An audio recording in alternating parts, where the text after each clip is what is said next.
It Takes Two, Amy Eiler, JJ Gordon here on the Mighty 790 KFGO. Jeff Gilbert joins us on the phone lines. He is a contributor for CBS Radio, and he's talking CES. CES is on now. That's the latest tech and weird gadgets and everything else from Las Vegas. And Jeff, welcome back to KFGO Radio. Thank you. Okay, all of us want to know what the biggest trends of CES 2024 are. Yeah, no, I think one of the biggest trends is artificial intelligence. It's in just about everything these days, trying to help computers learn, maybe learn a little bit more about you, about what's going on with you. So that's one of the things, they call it predictive intelligence. Predictive intelligence is AI and predictive intelligence the same thing? Pretty close. Trying to predict so that when you get home, your connected coffee maker can have a pot of coffee waiting for you, things of that nature. Or look at your eyes and see, okay, I looked at this restaurant, and if you say I'm hungry, then it'll give you the menu from that restaurant so you can decide whether you want to stop there. Also tell you whether or not there's going to be a wait for dinner, maybe make a reservation, those kinds of things. I mean, I hope we can just, have feelings. I just want, Jeff, I mean, I think you're close to that. I just want AI to tell me what we're going to have for dinner tonight so that I don't have that conversation 20 times a month. And so I feel like incorporating AI into our daily lives, we of course have heard about ChatGPT and everything it can do for us on that end, but that those day-to-day AI features, as you said, are big, and it seems like everybody wants to be in the AI game right now, whether you're a television, a coffee maker, a medical service.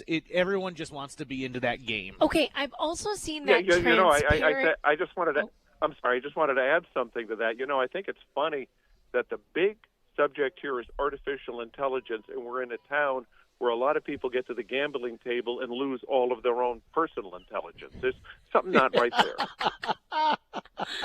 This is so funny. I've also seen that transparent screens have been a trend at CES. What is it? What do they mean by transparent screens? Yeah, I was just being told about that this morning. This is so huge. I haven't seen it yet, but a friend of mine was telling me about that. And what it is it's like your whole TV is a piece of glass that you can see through it, and when it's not on, the background blends in. I said, okay, well, how do you mount that on a wall? He said, you don't. You kind of put it on a table, that kind of thing. So, I would worry a little bit about walking into it when it was turned off, but that's just me. Right. And then I suppose the idea is to have it, you'd have to have it up against a wall or something. This is so bizarre right. to me. The idea is to blend into your background. Now, I saw something like that in a vehicle, and that makes more sense where, you've got this beautiful wood grain dashboard, and you don't want a big black screen when it's turned off. So when it's turned off, you just see the wood grain of the dashboard. That kind of thing works well. Are we still talking about bendable screens? I feel like that's kind of been a topic. If you could hang on with me for 1 second, because I'm in an Uber. Can I get out here? Okay, let me get out of the vehicle. I'm stuck in a traffic jam. This is live radio. Uh-huh. I love that. That's okay. Yep, live radio. I'm walking out here, and hopefully will not hear me being hit by a car, but just somebody honking at me. Okay. If we were in New York, you'd be seeing gestures. Jeff, I have a question about CES just in general, which is I know that they have not had the attendance that they've wanted to have that they were getting pre-pandemic. Are a lot of people in town? I know that clearly a lot of business is represented, but there are a lot of attendees? Well, yeah. I mean, I was crawling in traffic. I was hoping to be long done with this Uber drive by the time that we had this conversation, and traffic is congested. They were saying about 130,000 people were expected, and I think they're pretty much all in one taxi line. Well, you know what? I that doesn't surprise me one bit. And of course, if you walk by one of the autonomous car booths, they'll be the ones saying, "We could have fixed all this. We could have predicted traffic patterns. We're 2025. Just hire us to make this happen in the city of Las Vegas." Predictive intelligence. There you go. But yeah, you know what? There was another. Seriously, we're joking around a bit, but there was another really cool thing. You know, in a couple of years, cars are going to have to be able to detect whether or not you're drinking when you get in. And I saw a prototype that not only reads your breath, but it can also look at your eyes. So it kind of confirms that, yeah, we smell a little alcohol here, but we want to make sure you're drunk, so they look at your eyes. So it's kind of a cool technology that could save a lot of lives.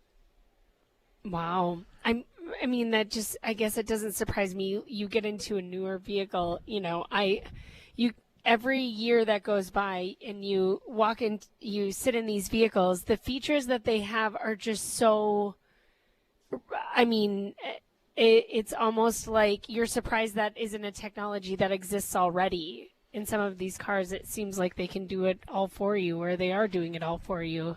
Just about. Well, that's why I like covering the auto industry. I mean, there is so much cool stuff. I say to people, it's like reading a novel, and there's something new on the next page every day. Yeah. And, okay, so getting back to these bendable screens or foldable phones or foldable screens, do you know what I'm talking? I feel like that's something that comes up every year, but I don't think anyone's quite mastered it yet.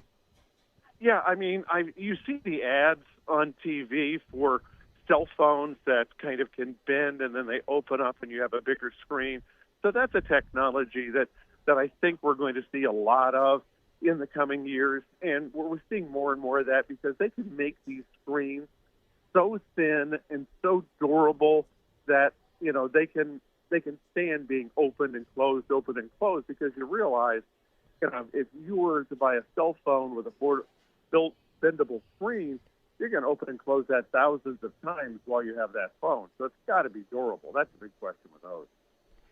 Jeff, another question I've got is, it seems like, yes, we're seeing the devices and gadgets and apps, but it also seems like there's a bunch of media outlets who are using this as an opportunity to tout new content that's coming out. I saw that Sony had a big announcement about Ghostbusters. Netflix is getting a bigger and bigger presence at CES.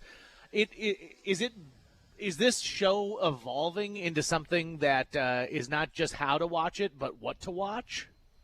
Yeah, I think so because, again, we talked about 130,000 people being here.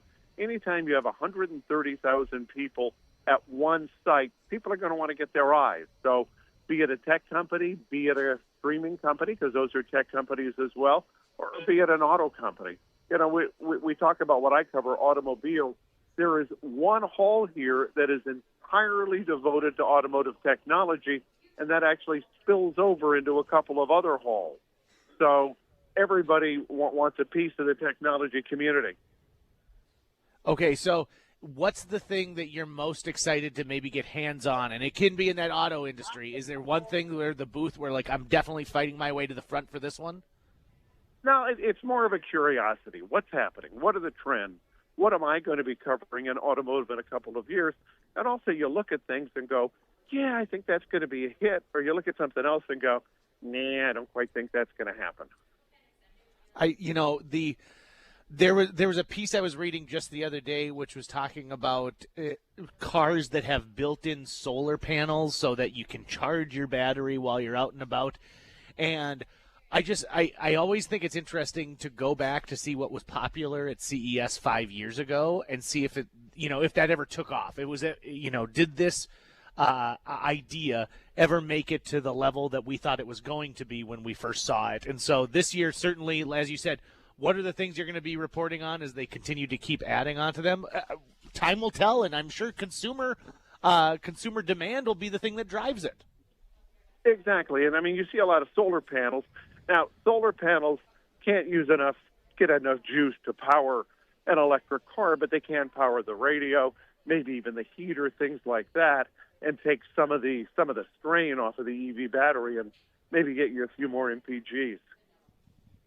I'm always fascinated to see what we do when it comes to battery life, when it comes to, I know green technology, I believe, is the next big thing people are really talking about at CES. And excited about different things that can be reusable, things that are using, other types of matter to create the microchips that we need. Are a lot of people out there talking about a sustainable future? Oh, certainly. That's a major topic of conversation. I mean, in terms of automotive, everybody wants to be carbon neutral, and they're all stating their goals to do that. They want to have clean manufacturing. They want to be able to recycle things. It's kind of cool. We're talking about hydrogen fuel cells. A supplier, not a supplier, I'm sorry, it was actually Hyundai that's talking about making hydrogen out of waste. So everybody is looking to be greener than everybody else. I can believe that. The race to be environmentally friendly, the race to be the first one to the market, the race to be the one who gets the most eyeballs on a product, certainly. And then CES goes throughout the rest of the weekend, and I'm sure we'll see more as the show wraps up. Yeah, absolutely. It's a commercial trade show. Most of the big announcements, the unveilings, come in the first couple of days. After this, it's a chance for people to see all of this, and they're actually going to wrap it up later this week with a self-driving car race. A self-driving car race. Oh, boy. Okay. Well, and in a town that loves to put money down on stuff, I'm sure that there's going to be some numbers, at least, whether or not they actually allow some betting on it. Holy moly. Well, that's where you need artificial intelligence, and it takes us right back to the beginning of our discussion. Come full circle. Jeff Gilbert, thanks so much for joining us here on KFGO. Appreciate your time always. Hey, thanks for the call. Have a good day.